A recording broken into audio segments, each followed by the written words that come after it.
time to make a start. So it's nice to see you. My name's Richard. I'm Richard Carter. I'll give you a quick introduction to myself, and then what we're going to talk about this morning is a little bit about IEMA and then the course that Jarrold have begun to offer. So introductions first. I'm Richard. I'm a qualified accountant. That's my background, my trade. And I qualified about 20 years or so ago now, had a number of typical finance roles. I worked for a while at Securicor and then at BT, and then latterly at Adnams, a company that you're almost certainly familiar with, reasonably big name over on the east coast of Suffolk there. My remit at Adnams was initially finance, but it quickly developed into sustainability. I'd always had an interest in environmental sustainability right back to when I was about 8 years old and won my green blue Peter badge. So let it not be said that I'm not qualified to be talking here. I was having a chat with Andy, our chief exec there, and Adnams was a very good environmentally responsible company and wanted to do a little bit more work on reporting, in particular its carbon data. And I said, well, it's much more than just reporting on the data. We can't just say at the end of the year, oh, the carbon emissions have gone up. Whoops, sorry about that. We've got to put actions in place. We've got to do something about it. We've got to manage it throughout the year and put some projects in place. So really, that's how my sustainability remit kicked off. And I found myself then sort of fairly quickly responsible for sustainability across the company. And the connection with finance is incredibly clear when you start to think about it. There's enormous commercial value and even commercial imperative in sustainability. Carbon, water, waste, they're all proxies for money. They're proxies for cost. It's all about making the business much more resilient. And so that whole remit developed, and I sort of became sort of relatively unusual in that field initially when sustainability was new, given that I had the remit for finance and sustainability. But it very quickly became the norm. So this is a fairly normal sort of function now in large companies. I'm here talking this morning because I'm also a director at IEMA. I've been there for about 5 years now. I chair the Finance, Audit and Risk Committee.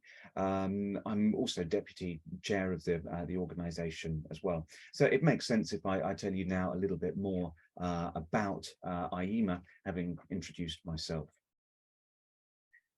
So what can I tell you about IEMA? Well, IEMA is the Institute of Environmental Management and Assessment.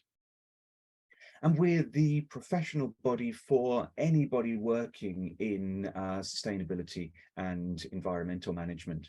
So if you like, we're sort of the equivalent of the Royal Institute of Chartered Surveyors in the buildings field, or ICAW for accounting, or the equivalent of IOSH or NEBOSH in the environmental sustainability world. One of the things we do, as well as being this sort of professional membership body, is provide training. And the qualifications that IEMA offer are sort of superb. They're very credible, very well thought out. And this is demonstrated if you look at pretty much any job description for anybody trying to get into the environmental sustainability field. You'll see that one of the requirements is an IEMA qualification or an IEMA membership. We've seen huge growth in the organisation. Memberships increased by 30% in just the last 3 years. We're operating around the world in over 100 countries, hundreds of corporate members, thousands of individual members. IEMA is also very involved in working with UK government on influencing public policy. So, for example, we contributed with Deloitte to a very recent green skills project. We were instrumental in some of the wording and the detail in the recent Environment Act that underpins so much of UK environmental legislation now.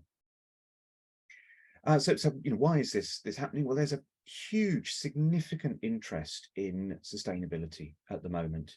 I don't know if you've been watching the David Attenborough Wild Isles new series.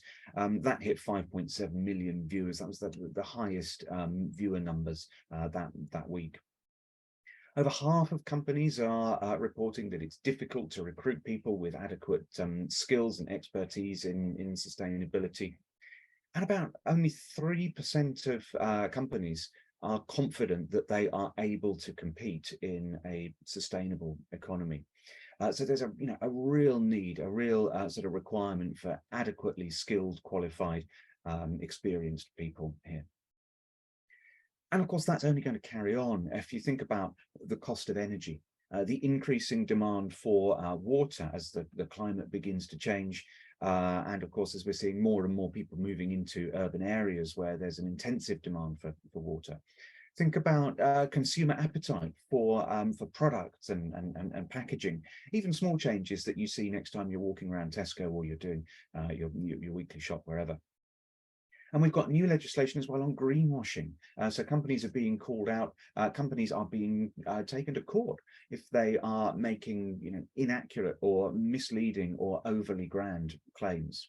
So the whole kind of legislative environment is beginning to change, and it is really important that companies are aware of that and are responding. So with that in mind, with that context, let me talk briefly about the qualification that I'm recommending, that I'm advocating. And so IEMA has got a range of qualifications, a huge number of courses, from sort of brief online sessions all the way up to accredited university degree programs and so on. The one that I would like to focus on is the one that I think is most appropriate for sort of small to medium-sized entities, particularly people just finding their way into sustainability, as perhaps it's developing as part of your remit at work, perhaps you're sort of fairly recently qualified. So this is the 5-day foundation certificate in environmental management. And it will lead to the associate membership of IEMA. So I'll talk about that a little bit more in a moment, just so you know the qualification we're talking about. It's the foundation certificate, which is exactly the same thing as the associate qualification. The associate is sort of one of various membership levels from student all the way up to fellow. You can see an outline of the course on the screen just at the moment. The reason that I like this, I would go so far as to say I think this is the best environmental course I've ever found, certainly the best course I've ever taught on. You can see that it's got an incredibly broad base. So we're not just singling out one or two issues. We start at the very beginning, a very good place to start, with the context.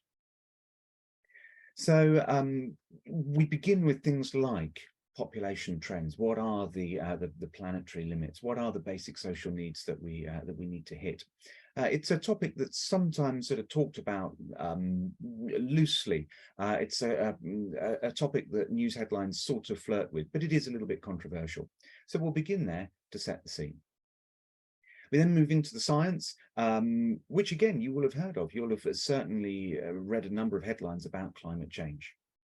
But if, for example, I put one of you on the spot and said, Darren, just take me through climate change and explain what that means, I would suggest that you might find that a bit tricky. A lot of the news outlets talk as if we all understand exactly what that is.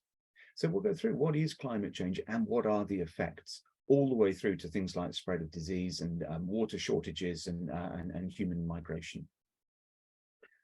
Alarmingly, climate change might be one of the easy problems to fix. There are much more, there's much more to environmental science than just climate change. So we need to talk about the biochemical or the nutrient flows. We need to talk about the importance of biodiversity. And the UK, by the way, is one of the most nature depleted countries in the world. And of course, we'll talk about waste and pollution as well. So we'll cover the big topics in the planetary boundaries. We'll get on, of course, to governance principles. So we've got to talk about the resources that are available to companies, and that will take us into sort of strategic frameworks, such as the United Nations Sustainable Development Goals. One of the reasons I like this course is that it's very, very sort of action focused and very, very forward focused. So the last section, the biggest part of the course is, so what are we going to do about it then? We've got to begin with policy and legislation. There's over 1,300 pieces of legislation around the world now on environmental management. So clearly you need to have an awareness of those and a few tools on how you might go about implementing and avoiding those penalties. But of course, companies are doing much more than the law requires. So we'll start talking about the toolkit that an environmental manager has at their disposal. So some of the tools and techniques that you can implement.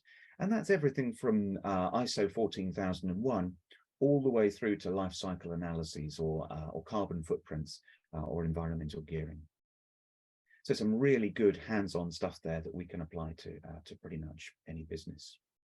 We round off the course by just reiterating the commercial importance. So why is this so valuable to organizations? I don't want to spoil the course, but this is much more than just a clever marketing strapline. This really is about the fundamental resilience of your organization into the future, or it's about really kind of stabilizing and reducing your cost base. I would put it to you that we've got most of the technology, we've got most of the tools and techniques in place. We understand what needs to be done, we understand what the issues are. The difficulty that we have now is simply one of political will. So how do we start changing organizations? How do we communicate this effectively? And that's sort of where we round the course off. So just to sort of reiterate that, it's a really forward focused course. It really does start to drive action and help you to implement change. It's always current and up to date. The syllabus was overhauled fully less than a year ago, and it is constantly updated to sort of keep ahead of the latest advances in this field. We will absolutely demystify all of the terms and requirements that you may have come across, which is a really important sort of characteristic that people share with me. There are a lot of complicated words here, even things like carbon neutral and net zero. People think they're interchangeable, but there are important differences that you want to have to hand. Above all else, I would say this is a very credible course. This is what IEMA does. IEMA is the professional body for anybody working in environmental management. So how do we achieve it? Well, it's a 5-day course. We spread it typically over 5 weeks, so it'll be 1 day a week for 5 weeks, and it will be in person. It makes a huge difference because we can really draw on experience and kind of debate the important topics here. At the end of the course, you will be offered a short multiple choice exam. You've got an hour to complete 30 multiple choice questions. Pass rate is really good. Pass rate is above 90%. You will also be pleased to know it's an open book exam. You can take it at your leisure. So my advice is, sit down in the evening when the house is quiet, make sure you've got a mug of coffee and jump in and give it a go. We have got tons of practice questions, mock exams and so on to make sure that you are very well prepared for it. If for any reason something goes wrong and it turns out you disagree with IEMA on a number of questions, then resits are available. So the exam really isn't something to be anxious or worried about. Once you've passed that, you are then a member of IEMA. So you have got the associate qualification. You can use the AIEMA suffix after your name. And then, of course, you've got immediate access to a wealth of professional development. Really important in this area because things are happening so quickly. So some of that will be in person. There will be webinars. Really importantly, you've got access to networking opportunities as well. You may very well already have discovered that sustainability can be a little bit of a lonely role. Very often an organization will only have one, maybe two people looking after it. And let's be honest, there's some gloomy stuff here. There are some difficult topics to deal with. So just having access to like-minded professionals that kind of get what you're doing was hugely important to me. It really did make a difference to my day job, and to sort of the way I saw it, and I guess my mental health would be the way to put that. So we've had a quick sort of run through a number of things. I've introduced myself, and I've introduced IEMA, the Institute of Environmental Management and Assessment. We've talked about the content of the course, and I've shared with you how you can accomplish it and achieve that associate membership, which of course is the badge that you want behind you for your business credibility, and to put on your CV if you're looking to develop in this area. And hopefully I've made the point that organizations are really looking for skills and expertise in this area. There's a huge shortage just at the moment.